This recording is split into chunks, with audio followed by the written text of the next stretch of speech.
বলো। দাদা, আপনি দমদম আনন্দ আশ্রম সারদা বিদ্যাপীঠের প্রেসিডেন্ট। সারদা বিদ্যাপীঠের ৭৫তম বর্ষ পূর্ণ হলো, কি বলবেন নারী শিক্ষার ক্ষেত্রে কিরকম ফলাফল দেখেছে? এখন তো যেটা ব্রাত্য বলছিলেন যে মেয়েদের শিক্ষার ব্যাপারে ভীষণ অগ্রগতি হচ্ছে, মেয়েদের পরিবারের লোকরাই তাদের পড়ানোর দিকে ঝোঁক দিচ্ছে। আনন্দ আশ্রম তো অনেক পুরনো, ৭৫ বছরের স্কুল, আর বরানগর শহর এলাকা, এখানে অসুবিধা নেই।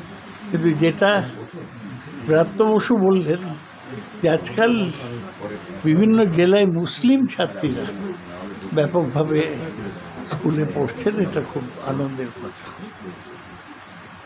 খুব ভালো লাগছে এবং এই স্কুলের সাথে আমরা ওতপ্রোতভাবে জড়িয়ে গেছি।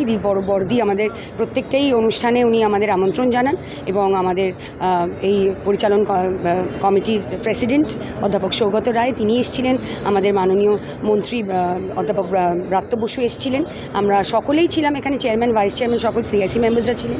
সকলে মিলে আমরা খুব সুন্দরভাবে তাদের 75th অ্যানিভার্সারি, তাদের বছর পূর্তি ৭৫তম, সেটা আমরা পালন করলাম। তাদের বর্ণাঢ্য মিছিল ছিল 22 তারিখে, সেদিনকে আমি পদযাত্রায় আসতে পারিনি, তাই আজকের দিনে তাদের বিশেষ দিনে ছাত্রীদের সাথে এবং তাদের গার্জিয়ান এবং টিচার্সদের সাথে আমরা সুন্দর পালন করেছি। Thank you. দিদি, আপনি প্রথম মহিলা বিধায়ক বরানগরের বুকে এবং এত পুরনো একটি নারী শিক্ষার স্কুল, তো সেই দিক থেকে একজন নারী হিসেবে কি বলবেন দমদম আনন্দ আশ্রম সারদা? আমার ভীষণ ভালো লাগে, খুব ভালো লাগে।